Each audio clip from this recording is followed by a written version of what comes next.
Students, आज हमारा study topic रहेगा transcription unit and the gene. इसके आगे हम ट्रांसक्रिप्शन का प्रोसेस भी पढ़ेंगे। आइए स्टार्ट करते हैं इसको पढ़ना। जीन को हम फंक्शनल यूनिट मानते हैं इनहेरिटेंस की, मतलब जो कैरेक्टर्स ट्रांसफ़र होते हैं एक जनरेशन से दूसरे जनरेशन पर, उसको ट्रांसफ़र करने के लिए जीन एक इम्पॉर्टेंट रोल प्ले करता है। हमें इस बात में कोई भी संदेह नहीं है कि जीन्स कहाँ पर पाए जाते हैं। जीन्स डीएनए पर पाए जाते हैं, पर it is difficult to literally define a gene in terms of DNA sequence। But अगर आप बताएं किसी जीन को कि देखो ये एक जीन है डीएनए सीक्वेंस पर, तो हमारे लिए थोड़ा सा डिफ़िकल्ट हो जाता है, बिकॉज जो डीएनए सीक्वेंस है उस पर जीन्स का जो प्रेजेंस है वो प्रोकैरियोट्स में और यूकैरियोट्स में डिफरेंट डिफरेंट होता है। एक और बात ये कि डीएनए सीक्वेंस हम बेसिकली ऐसे कहते हैं कि जैसे कोई हमारा डीएनए सीक्वेंस है, जैसे हमारा डीएनए सीक्वेंस है, ठीक है, तो ये डीएनए सीक्वेंस जो है ये कोड कर रहा है एमआरएनए के लिए, और एमआरएनए कोड करता है प्रोटीन के लिए। तो हम कहेंगे कि gene is that portion of DNA which codes for mRNA and that mRNA codes for protein, or indirectly we say that it is that portion of DNA which code for protein। लेकिन ये अधूरी बात है। अगर हम पूरा complete देखें तो अगर हमारा डीएनए का एक पोर्शन टीआरएनए के लिए कोड कर रहा है या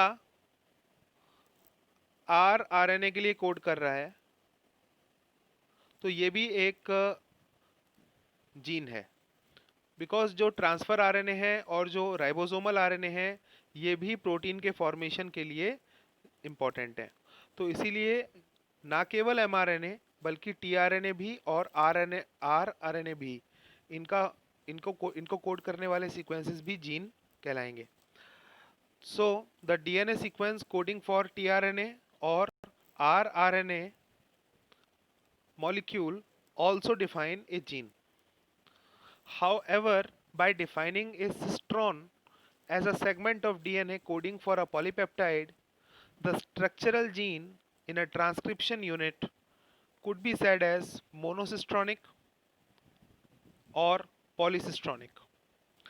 अगर हम जीन नाम जो है उसकी जगह अगर हम सिस्ट्रॉन नाम यूज़ करें, ठीक है, और हम ये कहें कि सिस्ट्रॉन वो सेगमेंट है डीएनए का जो कि एक पॉलीपेप्टाइड के लिए कोड करता है, ठीक है। अगर हम इसको रिप्लेस कर दें जीन से सिस्ट्रॉन को, और हम ये कहें cistron is that segment of DNA which code for a polypeptide, तब हमको दो नाम बोलने पड़ेंगे। फिर यूकैरियोट्स में हमको बोलना पड़ेगा मोनोसिस्ट्रॉनिक, ठीक है ना, और हमको प्रोकैरियोट्स में बोलना पड़ेगा पॉलीसिस्ट्रॉनिक, ठीक है ना। बिकॉज जो हमारे यूकैरियोट्स हैं उसमें जो ट्रांसक्रिप्शन यूनिट होती है it codes for only one protein, whereas the transcription unit in the prokaryotes codes for many proteins। Clear? So cistron, if अगर हम सिस्ट्रॉन के टर्म्स में बात करेंगे तो मोनोसिस्ट्रॉनिक और पॉलीसिस्ट्रॉनिक हम बोल सकते हैं। In eukaryotes, the monocistronic structural genes have interrupted coding sequences। The genes in eukaryotes are split। The coding sequences or expressed sequences are defined as exons, whereas non-coding sequences are called as introns। ठीक है, तो actual में क्या है कि अगर हम eukaryote का मोनोसिस्ट्रॉनिक स्ट्रक्चरल जीन देखें तो उसमें हमको इंटरप्शन देखने को मिलेगा। यानी हमारा जो जीन है वो, जैसे सपोज ये हमारा जीन है, ठीक है, तो हमारे जीन में हमको क्या देखने को मिलेगा, इंटरप्टेड सीक्वेंसेस देखने को मिलेंगे, बीच में इंटरप्शंस देखने को मिलेंगे। इस इंटरप्शन का क्या मतलब है, देखिए जो कोडिंग सीक्वेंस है सपोज वो रेड है, ठीक है, तो उसको हम बोलेंगे एक्सॉन्स। EXONS, ठीक है। और जो नॉन कोडिंग सीक्वेंस है उसको बोलेंगे इंट्रॉन। फिर आया एक्सॉन और फिर आया इंट्रॉन। इस तरह से होगा, ठीक है। तो इसका मतलब ये है कि इंटरप्टेड कोडिंग सीक्वेंसेस होते हैं यूकैरियोट्स में, स्ट्रक्चरल जीन के अंदर। इसीलिए वो जीन्स स्प्लिट कहलाते हैं। अब स्प्लिट तो कहलाएंगे ही ना, क्योंकि हमारा जो जीन है, सपोज ये हमारा जीन है, और इस जीन के अंदर अगर आपको अलग अलग इंट्रॉन्स मिल रहे हैं, यानी ऐसे सीक्वेंसेस मिल रहे हैं जो mRNA में नहीं जाएंगे। भाई इंट्रॉन वो सीक्वेंसेस हैं जो मैच्योर आरएनए में नहीं मिलेंगे आपको, तो उसका मतलब उनका कोई काम नहीं है। काम किसका है? एक्सॉन्स का, ठीक है। तो ऐसे केस में हमारे पास एक्सॉन्स कहाँ पर है?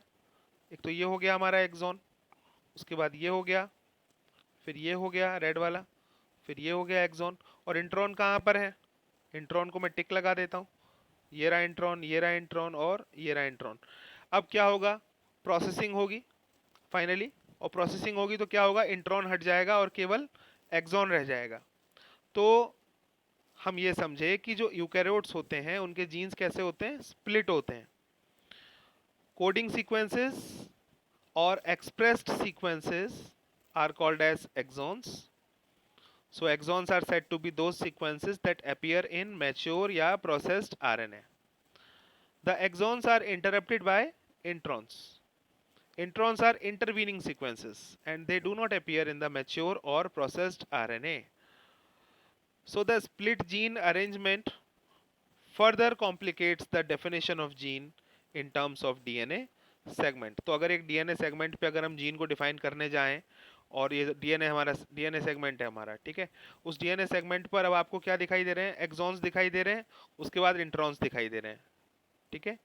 फिर आपको एक्सॉन्स आ गए, फिर इंट्रॉन आ गए, ठीक है, फिर एक्सॉन आ गया।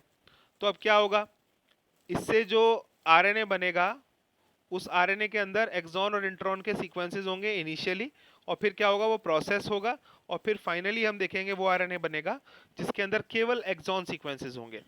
तो इस प्रकार से जो हमारा ये जो जीन है यूकैरियोट्स में, ये स्प्लिट है, स्प्लिट जीन है। स्प्लिट जीन होने का मतलब है कि इसके अंदर इंटरवीनिंग सीक्वेंसेस प्रेजेंट हैं, इसके अंदर इंट्रॉन्स प्रेजेंट हैं एक्सॉन्स में, जिसकी वजह से क्या होता है? हमारे आरएनए को प्रोसेस होना पड़ता है, और प्रोसेस होने के बाद इंट्रॉन्स को निकाला है, और तब जाकर के केवल एक्सॉन्स रहते हैं जिनकी ज़रूरत होती है। इंट्रॉन्स की कोई ज़रूरत नहीं है। तो ये हमको ध्यान रखना पड़ेगा। The inheritance of a character is also affected by promoter and regulatory sequences of a structural gene. कोई भी करेक्टर एक्सप्रेस होगा या नहीं, ये इस बात पर भी डिपेंड करेगा कि जो प्रमोटर सीक्वेंस है और जो रेगुलेटरी सीक्वेंसेस हैं वो अपना काम कर रहे हैं या नहीं। Hence, sometimes the regulatory sequences are loosely defined as regulatory genes, even though these sequences do not code for any RNA और प्रोटीन। तो अब देखो, ये जो रेगुलेटरी सीक्वेंसेस होते हैं ये होते कहाँ पर हैं? रेगुलेटरी सीक्वेंसेस जो होते हैं वो प्रमोटर सीक्वेंस के आसपास होते हैं। अब आपको पता है जो ट्रांसक्रिप्शन यूनिट होती है उसमें प्रमोटर होता है, उसके बाद स्ट्रक्चरल जीन होता है, और उसके बाद टर्मिनेटर सीक्वेंस होता है, ठीक है ना। Promoter sequence, structural gene and terminator sequence. तो जो प्रमोटर सीक्वेंस होता है, इस प्रमोटर सीक्वेंस के आगे या पीछे हमको क्या मिलते हैं? Regulatory sequences. और रेगुलेटरी सीक्वेंसेस जो होते हैं वो इंपॉर्टेंट होते हैं जीन के एक्सप्रेस होने के लिए। तो अगर जीन एक्सप्रेस होगा या जीन का एक्सप्रेशन कंट्रोल होगा तो कौन कंट्रोल कर रहा है उसको? Regulatory sequence. इसीलिए कभी कभी हम रेगुलेटरी सीक्वेंसेस को लूज फॉर्म में हम ये बोल देते हैं, it is called as regulatory gene. हालांकि ये रेगुलेटरी सीक्वेंसेस जो हैं ये किसी आरएनए के लिए या प्रोटीन के लिए कोड नहीं करते, फिर भी हम इनको रेगुलेटरी जीन कभी कभी कह देते हैं। अब नेक्स्ट पार्ट जो हम पढ़ेंगे that is the types of RNA and the process of transcription. तो इन बैक्टीरिया अगर हम देखें, बैक्टीरिया के अंदर there are 3 major types of RNA: mRNA, tRNA and rRNA. इनके नाम आप सब जानते ही हैं, मैसेंजर आरएनए, ट्रांसफर आरएनए और राइबोसोमल आरएनए इनके नाम हैं, ठीक है। All the 3 RNAs are needed to synthesize a protein in a cell. तो किसी भी सेल के अंदर अगर प्रोटीन का फॉर्मेशन होगा तो इन सब आरएनएज की जरूरत पड़ेगी, कहीं ना कहीं किसी ना किसी जगह पर इनकी जरूरत होती है। The mRNA provides the template. mRNA क्या करता है? mRNA जो है एक टेम्पलेट प्रोवाइड करता है। मतलब mRNA को आकर के किसके साथ अटैच होना होता है? राइबोसोम के साथ अटैच होना होता है, ठीक है ना। और ये टेम्पलेट का काम करता है। और इस mRNA को रीड कौन करता है? इसको रीड करता है tRNA, ठीक है ना। और tRNA फिर क्या करता है? इसको रीड करके अमीनो एसिड्स लेके आता है, ठीक है। तो mRNA लेके आया इंफॉर्मेशन, ठीक है, ये mRNA है, इसके पास बेसिस हैं, ये इंफॉर्मेशन लेके आया है। तो ये 3 बेसिस जो हैं, मान लीजिए इन 3 बेसिस को बोलते हैं कोडॉन। कोडॉन। तो एक mRNA के पास कई कोडॉन होते हैं। देखो अगला कोडॉन ये रहा, नेक्स्ट कोडॉन, उसके बाद फिर अगला कोडॉन ये रहा। तो अब ये हैं कोडॉन्स, ठीक है। तो एक mRNA के पास कई कोडॉन्स होते हैं और उन कोडॉन्स को रीड कौन करता है? tRNA। और फिर tRNA अमीनो एसिड लेके आता है अकॉर्डिंग टू द कोडॉन, ठीक है। तो tRNA brings amino acids and reads the genetic code. अभी जेनेटिक कोड कहाँ लिखा हुआ है? एक्चुअल में ये जो हमारा mRNA है उस पर जो कोडॉन्स प्रेजेंट हैं यही जेनेटिक कोड है। और इसको रीड करके जो हमारा tRNA है वो अमीनो एसिड लेके आता है, ठीक है। इट मींस जो नाइट्रोजनस बेसिस प्रेजेंट है यहाँ पर, उनका जो ट्रिपलेट है इसको क्या बोलते हैं? Genetic code. तो 3-3 नाइट्रोजनस बेसिस का जो ट्रिपलेट है इसको जेनेटिक कोड हम कहते हैं, इसको शॉर्ट में कोडॉन कह देते हैं, ठीक है ना। तो rRNA जो है वो क्या करता है? It plays structural and catalytic role during translation. तो ट्रांसलेशन के प्रोसेस में राइबोसोम को बनाने का काम और फिर कैटालिटिक प्रॉपर्टी शो करने का काम, ये सब जो काम है राइबोसोमल आरएनए करता है। अब हमने जो रेप्लिकेशन का प्रोसेस पढ़ा था उसमें हमने पढ़ा था कि DNA dependent DNA polymerase enzyme था। तो यहाँ पर ट्रांसक्रिप्शन में हम पढ़ेंगे डीएनए डिपेंडेंट आरएनए पॉलीमरेज। तो अगर हम प्रोकैरियोट्स की बात करें तो बहुत सिंपल है। प्रोकैरियोट्स में देयर इज ओनली वन, यानी सिंगल एंजाइम है, डीएनए डिपेंडेंट आरएनए पॉलीमरेज, जो कि ट्रांसक्रिप्शन के सारे काम करता है। कैटलाइजेस transcription all type of RNA in bacteria. जितने भी आरएनए बनेंगे बैक्टीरिया में उनका ट्रांसक्रिप्शन कराने के लिए डीएनए डिपेंडेंट आरएनए पॉलीमरेज काफी है अपने आप में, एक ही हमको मिलता है। Single DNA dependent RNA polymerase can catalyse transcription of all type of RNA in bacteria. अब कैसे होता है इसका जरा प्रोसेस देख लेते हैं। तो आरएनए पॉलीमरेज बाइंड करता है प्रमोटर सीक्वेंस के साथ। अब आपको देखो यहाँ पे ध्यान रखना पड़ेगा कि प्रमोटर सीक्वेंस होता है, टर्मिनेटर सीक्वेंस होता है। तो देखो यहाँ पे ध्यान से देखो, टर्मिनेटर लिखा हुआ है लास्ट में, ठीक है, यहाँ टर्मिनेटर सीक्वेंस है और इधर इस जगह पर, और प्रमोटर सीक्वेंस कहाँ है? यहाँ स्टार्टिंग में, ठीक है। तो promoter sequence, terminator sequence and gene, अभी जीन बीच में है, ठीक है। This is the transcription unit, okay. तो अब हमारा जो आरएनए पॉलीमरेज है, जिसको डीएनए डिपेंडेंट आरएनए पॉलीमरेज कहते हैं, वो आकर के प्रमोटर सीक्वेंस के साथ बाइंड करेगा और ट्रांसक्रिप्शन को शुरू करेगा, इनिशिएट करेगा ट्रांसक्रिप्शन को।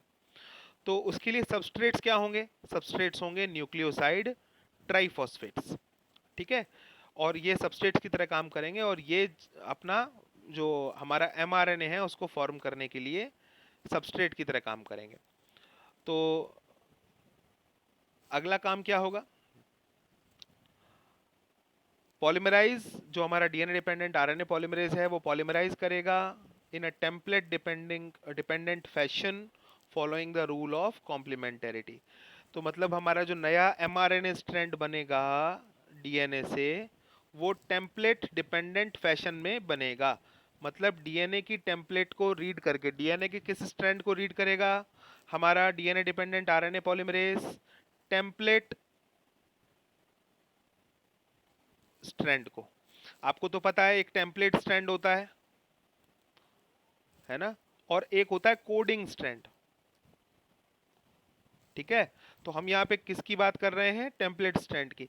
तो DNA dependent RNA polymerase template strand को रीड करेगा और फिर रूल ऑफ कॉम्प्लीमेंटेरिटी का ध्यान रखते हुए अपना जो mRNA है उसको बनाने में हेल्प करेगा। मतलब अगर हमारे टेम्पलेट पे सपोज डीएनए के टेम्पलेट स्टैंड पर कोड है सपोज ए टी सी, है ना, और जी, सपोज ये कोड है, तो हमारा जो एमआरएनए बन रहा है इससे, उस पर कोड क्या आएगा, उस पर कोड आएगा यू ए जी सी, ठीक है ना। ऐसा क्यों होगा, बिकॉज थाइमीन वहां पर एमआरएनए में नहीं होता है। एमआरएनए में यानी आरएनए जो होता है इसमें thymine is replaced by uracil, तो इसलिए ऐसा होता है। और इसके बारे में पिछले वीडियो में भी आपसे बात कर चुका हूँ। यहाँ पर मैं केवल आपको दोबारा से थोड़ा समझा रहा था कि what is template dependent fashion, है ना, what is rule of complementarity, तो ये आपके समझ में आ जाए इसीलिए। तो अब अपना जो आरएनए पॉलीमरेज है, मैं शॉर्ट में इसको आरएनए पॉलीमरेज बोलूंगा अब, है ना। It somehow facilitates opening of the helix and continues elongation. तो अपना जो आरएनए पॉलीमरेज है वो धीरे धीरे हेलिक्स को अपने आप ही उसको ओपन करता रहता है और धीरे धीरे इलोंगेशन के प्रोसेस को कराता रहता है। किसी एक समय में केवल थोड़ा सा आरएनए ही इस एंजाइम के साथ जुड़ा रहता है और बाकी आरएनए जो है, जो बनता चला जाता है, वो नीचे की तरफ गिरता चला जाता है। मतलब अलग नहीं होता, वो लटकता चला जाता है ना, जैसे कि हम यहाँ पे देखेंगे। ये डायग्राम आप देखो, इस डायग्राम में आपको दिखाई दे रहा है, क्या दिखाई दे रहा है इस डायग्राम में, आप देखो। ये हमारा आरएनए पॉलीमरेज है, ठीक है। आरएनए पॉलीमरेज आगे बढ़ रहा है इस डायरेक्शन में, ऐसे आगे बढ़ता चला जा रहा है। ये पिक्चर 1 है, ये पिक्चर 2 है, ये पिक्चर 3 है। तो आप देखो आरएनए पॉलीमरेज के साथ एक समय पर बहुत थोड़ा सा जो एमआरएनए है वो जुड़ा हुआ है। बाकी सारा जो एमआरएनए है उसका क्या हो रहा है, देखो नीचे की तरफ लटका हुआ है। यानी जो एक्स्ट्रा एमआरएनए है जो बन चुका है वो आरएनए पॉलीमरेज के साथ बाइंड नहीं है, वो फ्री है, ठीक है। केवल उसका छोटा सा हिस्सा जो न्यू एंड है वो उसके साथ बाइंड है किसी भी समय पर, इस तरह से होता है। तो इसको आगे बढ़ाते चलो, देखो आगे। Only a short stretch of RNA remains bound to the enzyme. Okay. अब once the polymerase reaches the terminator region, अब अपना आरएनए पॉलीमरेज कहाँ पहुंच गया, प्रमोटर रीजन से आगे स्ट्रक्चरल जीन को पार करता हुआ टर्मिनेटर रीजन पे आ गया है। तो एक बार अपना आरएनए पॉलीमरेज टर्मिनेटर रीजन पे आ जाता है तो जो हमारा नीसेंट आरएनए है, यानी जो हमारा आरएनए चेन है, वो गिर जाता है, मतलब अलग हो जाता है। और उसके बाद आरएनए पॉलीमरेज भी अलग हो जाता है और इस तरह से टर्मिनेशन जो हो जाता है किसका, ट्रांसक्रिप्शन का, ट्रांसक्रिप्शन खत्म हो जाता है। तो यहाँ पर एक इंपॉर्टेंट क्वेश्चन आता है हमारे लिए कि how is the RNA polymerase able to catalyze all the three steps which are initiation, elongation and termination। तो कैसे आरएनए पॉलीमरेज तीनों स्टेप्स को कर लेता है। तो आपको यहाँ पे ध्यान रखना पड़ेगा कि आरएनए पॉलीमरेज केवल इलोंगेशन का काम करने योग्य है अपने आप में।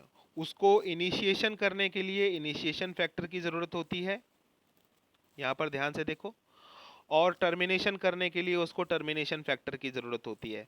इनिशिएशन फैक्टर को हम सिग्मा बोलते हैं और टर्मिनेशन फैक्टर को हम रो बोलते हैं, ठीक है। इस तरह से इसको ध्यान रखेंगे। तो इनिशिएशन का काम कराने में हमारा जो आरएनए पॉलीमरेज है उसके साथ इनिशिएशन फैक्टर अटैच होगा और टर्मिनेशन का काम कराने के लिए टर्मिनेशन फैक्टर अटैच होगा, तब जाकर के ये काम होंगे। Association with these factors alter the specificity of the RNA polymerase to either initiate or terminate। तो यहाँ पर आप इस वाले डायग्राम को देखो जरा आप ठीक से, process of transcription in bacteria. यहाँ पर आप देख पा रहे हैं initiation, elongation and termination. Initiation के टाइम पर आप देख पा रहे हो सिग्मा फैक्टर की रिक्वायरमेंट है, ठीक है। और टर्मिनेशन के टाइम पर आप देख पा रहे हो रो फैक्टर की रिक्वायरमेंट है।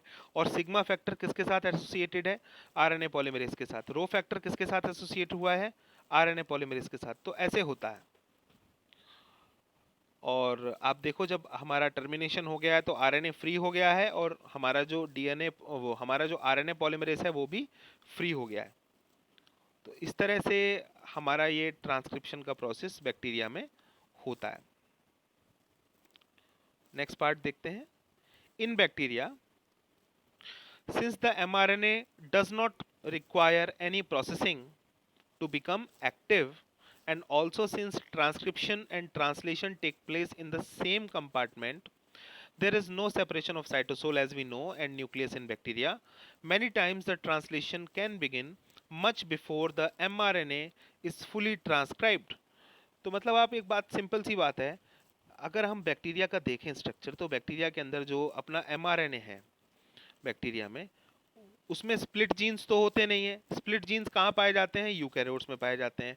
प्रोसेसिंग किस में होनी ज़रूरी है? यूकैरियोट्स में ज़रूरी है।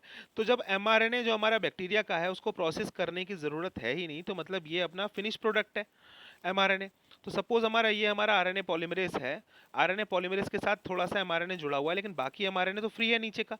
अब इस एमआरएनए को कहाँ पर प्रेजेंट है एमआरएनए? ये एमआरएनए हमारा प्रेजेंट है साइटोप्लाज्म में।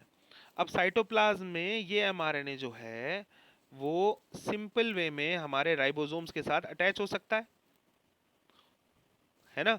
तो इसे कोई ज़रूरत थोड़ी है कि अभी ये अपना जो एमआरएनए है, इसे कोई ज़रूरत थोड़ी है कि ये पूरा अलग हो जाए तभी ये अपना एक्सप्रेशन करेगा। ये तो सीधा सीधा राइबोसोम से साइटोप्लाज्म में प्रेजेंट है ये, और राइबोसोम के साथ अटैच हो सकता है और प्रोटीन का फॉर्मेशन करा सकता है।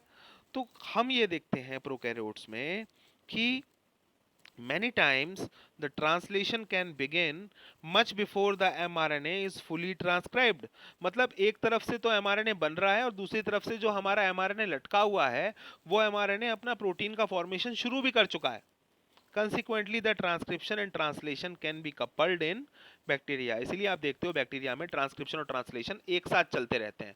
मतलब थोड़ा सा एमआरएनए जो बन गया वो साइटोप्लाज्म में है ही, तो क्योंकि हमारा जो जो डीएनए होता है बैक्टीरिया का वो न्यूक्लियस के अंदर तो होता नहीं, वो तो फ्री रहता है साइटोप्लाज्म में। तो फिर इसका मतलब वहां पर ट्रांसलेशन चल सकता है। तो इस तरह से ट्रांसलेशन भी शुरू हो जाता है, ट्रांसक्रिप्शन अभी खत्म नहीं हुआ वो भी चल रहा है और ट्रांसलेशन भी चल रहा है, दोनों कपल्ड हैं। ठीक है। लेकिन यूकैरियोट में देखो, अगर आप यूकैरियोट्स में देयर आर एडिशनल कॉम्प्लेक्सिटी, वहां पर कुछ कॉम्प्लेक्सिटीज आ जाती हैं यूकैरियोट्स में। वहां पर सबसे पहले तो आपको ये ध्यान रखना है कि यूकैरियोट्स में there are at least 3 RNA polymerases in the nucleus in addition to the RNA polymerase found in the organelles. अब आपको पता है यूकैरियोट्स में सेल ऑर्गेनेल्स होती हैं, और सेल ऑर्गेनेल्स जैसे कि हमारी सेल ऑर्गेनेल है प्लास्टिड है, हमारी सेल ऑर्गेनेल है माइटोकॉन्ड्रिया। तो माइटोकॉन्ड्रिया और जो प्लास्टिड है दोनों के अंदर अपना अपना डीएनए होता है, तो वो डीएनए भी ट्रांसक्राइब होता है। तो उसका मतलब ऑर्गेनेल के अंदर भी आरएनए पॉलीमरेज है ना, और न्यूक्लियस के अंदर भी आरएनए पॉलीमरेज है। तो जो आरएनए पॉलीमरेज होता है वो कम से कम 3 प्रकार का होता है यूकैरियोट्स में। तो उसका मतलब ये कॉम्प्लेक्स हो गया थोड़ा सा, इनका ट्रांसक्रिप्शन थोड़ा सा कॉम्प्लेक्स हो गया। So there is a clear cut division of labour. यहाँ पर आप देखें तो जो काम है उसका बंटवारा ज्यादा हो रहा है यूकैरियोट्स में, डिवीजन ऑफ लेबर क्लियरली दिखाई देता है। 3 RNA पॉलीमरेसेस हैं, RNA polymerase 1, RNA polymerase 2, RNA polymerase 3। जैसे ये हमारे सामने लिखा हुआ आरएनए पॉलीमरेज 1। आरएनए पॉलीमरेज 1 क्या करता है? It transcribes ribosomal RNA. ठीक है। कौन कौन से राइबोसोमल आरएनए हैं? 28S ribosomal RNA, 18S ribosomal RNA and 5.8S ribosomal RNA. अब ये जो 28S लिखा हुआ है, 18S लिखा हुआ है और 5.8S लिखा हुआ है, ये इनके सेडिमेंटेशन के अकॉर्डिंग है। ठीक है। तो सेडिमेंटेशन के अकॉर्डिंग ये आपकी वैल्यूज दे रखी हैं। तो 28S, 18S और 5.8S आप इसको ध्यान रखिएगा। तो हमने पहला वाला क्या पढ़ा? RNA polymerase 1। आरएनए पॉलीमरेज 1 किसको बनाता है? इन वाले आरएनए को बनाता है। उसके बाद सेकंड आ जाएगा हमारा आरएनए पॉलीमरेज 2। आरएनए पॉलीमरेज 2 जो है वो एमआरएनए के प्रिकर्सर को बनाता है। यानी एमआरएनए एकदम से नहीं बनता, सबसे पहले क्या होता है? एमआरएनए का प्रिकर्सर बनता है। तो एमआरएनए का प्रिकर्सर यानी एमआरएनए का पूर्वज, एमआरएनए से पहले वाला केमिकल। तो एमआरएनए से पहले वाला जो हमारा है वो क्या है? Heterogeneous RNA, heterogeneous nuclear RNA, HNRNA। तो HNRNA जो है वो प्रिकर्सर है। HNRNA is the precursor of mRNA। यानी mRNA डायरेक्टली नहीं बनता, सबसे पहले HNRNA बनता है। HNRNA की होती है प्रोसेसिंग और तब जाकर के अपना mRNA बनता है, इसीलिए इसको प्रिकर्सर की जरूरत है। ठीक है ना, क्योंकि हम जानते हैं यूकैरियोट्स में जो जीन्स होते हैं वो कैसे होते हैं, स्प्लिट जीन्स होते हैं। तो पहले हमारा हेट्रोजीनस न्यूक्लियर आरएनए बनेगा, फिर हेट्रोजीनस न्यूक्लियर आरएनए की प्रोसेसिंग होगी, तब जाकर के हम देखेंगे एमआरएनए का फॉर्मेशन होगा। ठीक है, तो ये हो गया हमारा ना आरएनए पॉलीमरेज 2। अब है अगला आरएनए पॉलीमरेज 3। अपना आरएनए पॉलीमरेज 3 जो है वो क्या बनाएगा, वो बनाएगा tRNA, 5s rRNA and small nuclear RNA. तो स्मॉल न्यूक्लियर आरएनए जो है वो तो हमारे न्यूक्लियस में पाया जाता है। ठीक है, 5s राइबोसोमल आरएनए है। ठीक है ना, तो 5s is the ribosomal RNA. तो छोटा सा राइबोसोमल आरएनए का पार्ट ये बनाने में हेल्प करता है, और ट्रांसफर आरएनए को बनाने में तो हेल्प करता ही है। तो हमें अच्छे से याद करना पड़ेगा कि हमारे जो तीनों आरएनए पॉलीमरेज हैं वो किस किस को बनाने के काम आते हैं, कौन कौन से आरएनए को बनाने के काम आते हैं। How many RNA polymerases are there in the eukaryotes? 3, and they have division of labor. उनका सबका काम बटा हुआ है। दूसरी कॉम्प्लेक्सिटी क्या है यूकैरियोट्स में? दूसरी कॉम्प्लेक्सिटी ये है कि जो प्राइमरी ट्रांसक्रिप्ट्स आती हैं निकल करके, है ना, जैसे ट्रांसक्रिप्शन हुआ तो ट्रांसक्रिप्शन के बाद जो आरएनए बना वो प्राइमरी ट्रांसक्रिप्ट है। अब उस प्राइमरी ट्रांसक्रिप्ट के अंदर एक्सॉन्स भी हैं और इंट्रॉन्स भी हैं। आपको पता है एक्सॉन्स क्या हैं? They will code for protein, and intron they will not code for protein. ठीक है, इसलिए हमने स्प्लिट जीन पढ़ा था, स्प्लिट जीन सीक्वेंस पढ़ा था, जो भी थोड़ी देर पहले हमने समझा था। तो अब जो हमारा प्राइमरी ट्रांसक्रिप्ट निकला है ट्रांसक्रिप्शन के बाद, उसमें एक्सॉन्स भी हैं और इंट्रॉन्स भी हैं। ठीक है, और इसलिए प्राइमरी ट्रांसक्रिप्ट को प्रोसेस करना जरूरी है। Hence it is subject to a process which is called as splicing. Splicing का मतलब होता है कि जो फालतू पार्ट है उसे कट कर दो। ठीक है, where the introns are removed and exons are joined in a defined order. तो मतलब क्या है, अपने पास अगर इंट्रॉन्स प्रेजेंट हैं बीच बीच में तो उन्हें हटाओ और फिर दोबारा से सही सीक्वेंसेस को आपस में डिफाइंड ऑर्डर में ज्वाइन कर दो। तो इस प्रकार से हमारी स्प्लाइसिंग हो जाएगी। तो H N R N A क्या था? Heterogeneous nuclear R N A. It undergoes additional processing which is called as capping and tailing. तो अब आप देखेंगे कि जो अपना H N R N A है उसका एक जैसे स्प्लाइसिंग होने के बाद फिर क्या होगा, कैपिंग होगी, उसके बाद फिर क्या होगा, टेलिंग होगी। कैपिंग का मतलब जो हमारा आगे वाला पार्ट है उस पर एक अनयूजुअल न्यूक्लियोटाइड आके ऐड हो जाएगा। जैसे 5' एंड जो होगा H N R N A का, उस पर हम देखेंगे मिथाइल ग्वानोसिन ट्राइफॉस्फेट आके अटैच हो जाएगा। This is called as capping.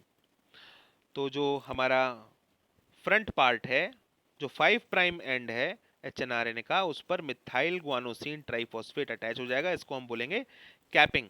और टेलिंग क्या है? एडिनाइलेट रेसिड्यूज अटैच हो जाएंगे, लगभग 200 से 300 एडिनाइलेट रेसिड्यूज कहां पर अटैच हो जाएंगे? 3' end of the H N R N A. ठीक है, और इसको क्या बोलेंगे? इसको बोलेंगे टेलिंग। तो अब हमारा जो H N R N A है वो प्रोसेस हो चुका है, और इसको अब हम नया नाम देंगे, उसको बोलेंगे एम आर एन ए। तो इस तरह से एम आर एन ए बना, और फिर वो ट्रांसपोर्ट हो गया कहाँ से? न्यूक्लियस से बाहर चला गया, कहाँ? साइटोप्लाज्म में। और साइटोप्लाज्म में अब होगी ट्रांसलेशन। तो ये कॉम्प्लेक्सिटीज होती हैं यूकैरियोट्स के अंदर जो हमें ध्यान रखनी पड़ेंगी। एक तो आरएनए पॉलीमरेज 3 टाइप का होता है, उसके बाद फिर स्प्लाइसिंग, कैपिंग और टेलिंग का प्रोसेस होता है। तो इसका मतलब आरएनए प्रोसेसिंग होती है, तब जाकर के हमारा आरएनए काम करने योग्य बनता है और वो हमारे साइटोप्लाज्म में पहुंचता है। So the significance of such complexities is now beginning to be understood. अब धीरे धीरे हम इन कॉम्प्लेक्सिटीज का सिग्निफिकेंस समझते हैं। और ये जो स्प्लिट जीन अरेंजमेंट है, it represents probably an ancient feature of the genome. The presence of introns is reminiscent of antiquity. मतलब आज हमें समझ में आ रहा है कि जो इंट्रॉन्स हैं ये शायद पहले वर्क करते होंगे, लेकिन अब ये हमारे पास केवल ये एक एंटिक्विटी का रेमिनिसेंट है। यानी हमारे जो पूर्वज थे उस समय जो जीन्स हमारे काम करते थे, उस समय जो सीक्वेंस हमारे काम करते थे, वो आज शायद इंट्रॉन्स बन गए हैं जो आज काम नहीं करते हैं, लेकिन आज भी हमारे पास प्रेजेंट हैं। And the process of splicing represents the dominance of RNA world. और जो स्प्लाइसिंग का प्रोसेस है वो समझाता है कि देखो आरएनए हमारा कितना डोमिनेंट है और कितना बेहतर तरीके से प्रोसेस होता है, मतलब इसकी कितनी रिक्वायरमेंट है हमारे बॉडी को। in recent times, the understanding of RNA and RNA-dependent processes in the living systems have assumed more importance because सारी जो biochemical processes हैं वो RNA के इर्द गिर्द घूमती हैं, इसलिए इसकी जो processing है उसको समझने के लिए और इसका जानकारी रखने के लिए मतलब सबसे ज़्यादा रिसर्च हो रही है और काफ़ी इसके ऊपर ध्यान दिया जा रहा है। आइए अब लास्ट में हम देखते हैं प्रोसेस ऑफ ट्रांसपोर्ट्स। तो यहाँ पर आप देखेंगे प्रोकैरियोट्स का देखा हमने, अब यूकैरियोट्स का देखते हैं। इसमें देखेंगे सबसे पहले हमारे सामने डीएनए है। इस डीएनए में प्रोमोटर और टर्मिनेटर सीक्वेंस होंगे, ठीक है, वो दिखाई नहीं गए क्योंकि आपको पता है प्रोमोटर सीक्वेंस स्टार्टिंग में होगा, टर्मिनेटर सीक्वेंस लास्ट में होगा। अब हमारा जो डीएनए डिपेंडेंट आरएनए पॉलीमरेज है उसने आरएनए बनाने का काम किया। अब ये जो आरएनए है इसमें आप क्या देख रहे हो, इसमें आप ये देख रहे हो कि बीच बीच में ये इंट्रॉन्स प्रेजेंट है, देख रहे हैं आप। तो अब इंट्रॉन्स को हटाना ज़रूरी है तो उसको आरएनए स्प्लाइसिंग से हटाया जाता है। देखिए आप यहाँ पर इंट्रॉन्स हट रहे हैं, दे आर बीइंग कट।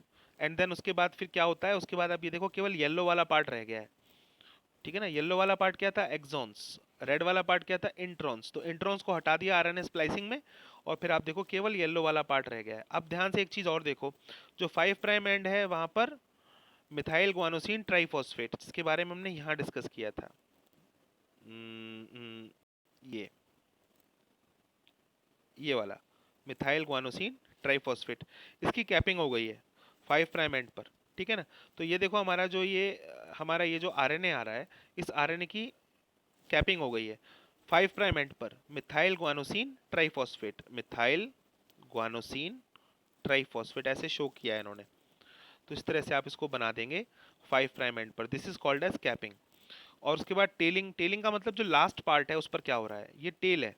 इस लास्ट पार्ट पर आप देखो ग्रीन वाला पार्ट आके जुड़ गया है, that is the poly adenylate tail. और लगभग 200 से 300 एडिनाइलेट्स आके जुड़ जाते हैं, ठीक है, इसलिए इसको क्या बोलते हैं, पॉली एडिनाइलेशन, ठीक है।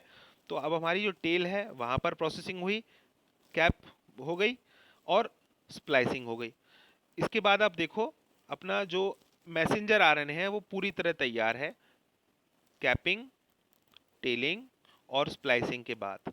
अब इसमें केवल एक्सॉन्स प्रेजेंट हैं। तो this is the process for transcription in eukaryotes.